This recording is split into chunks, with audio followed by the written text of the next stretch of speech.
మరుదులు బ్రతకం కోరతారు అంటారు. అది ఎప్పుడు చెల్లెలు సుఖ సంతోషాలతో పిల్లా పాపలతో చక్కగా కాపురం చేసుకుంటూ ఉంటే కట్టుకున్నవాడు పూలంలో పెట్టుకుని చూసుకుంటూ ఉంటే అదే చెల్లెల్ని బావ అన్యాయంగా కష్టపడుతుంటే ఏ బావ మరిది చూస్తూ ఊరుకోవడం.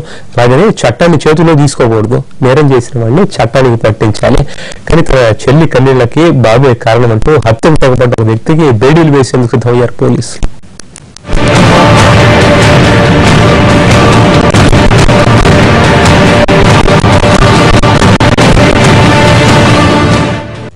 ఆదిలాబాద్ మందమరి మండలం రామకృష్ణాపూర్ కు చెందిన నరేష్ అతని చెల్లెలు శారదను కాగజ్ నగర్ కు చెందిన సూర విష్ణుకు ఇచ్చి పెళ్లి చేశాడు. కొంతకాలం వీళ్ల కాపురం సజావుగానే సాగింది. తరువాత ఏమైందో గాని విష్ణు ప్రవర్తనలో మార్పు చెందే భార్యను కాల్చుకు తినడం మొదలుపెట్టాడు. బుద్ధి పుణ్యానికే వేధించడం ప్రారంభించాడు. కొన్నాళ్లు సహనంతో భరించిన ఆమె భర్త ప్రవర్తనలో మార్పు వస్తుందేమోనని ఎదురు చూసింది. అయితే ఆమె ఆశలు అడియాసులుగానే మిగిలాయి. ఆ నోట ఈ నోట విషయం అన్న నరేష్ కు తెలిసిందే. బావకు బుద్ధి చెప్పి చెల్లెలు కాపురాన్ని సరిదిద్దాలని చూశాడు. కానీ విష్ణు నరేష్ మాట వినలేదు. దీంతో చెల్లెలను పుట్టింటికి తీసుకొచ్చాడు. ఆ తర్వాత విష్ణు మళ్లీ తీసుకువెళ్లడం, వేధించడం, నరేష్ వెళ్లి సర్ది చెప్పడం, ఇలా నానా హంగామా నడిచిందే.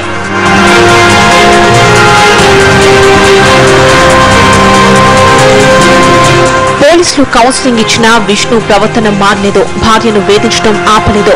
దీంతో చెల్లిని పర్మనెంట్ గా ఇంటికి తీసుకొచ్చేశాడు నరేష్. విష్ణు బావమర్ది ఇంటికి వెళ్లి మళ్లీ గొడవ చేశాడు. ఆగ్రహంతో ఊగిపోయిన నరేష్ అతని కంట్లో కారం చల్లాడు.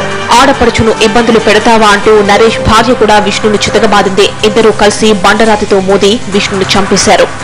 నరేష్, ఎల్లక్క, లలిత అనే ముగ్గురు కలిసి చంపడం జరిగిందని, ఇందులో A1 నరేష్ కర్రతో కొట్టి చంపడం జరిగిందని తెలిసింది.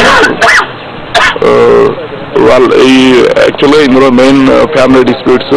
ఈ నరేష్ వాళ్ళ సిస్టర్ ని తను పెళ్లి చేసుకోవడం జరిగింది. కట్టుకున్న భర్త చనిపోయాడు. అమ్మా నాన్నల్లా పెంచిన అన్నా వదినలు హత్య చేసి పారిపోయారు. నేడు రేపు వాళ్లకు శిక్ష పడటం ఖాయం.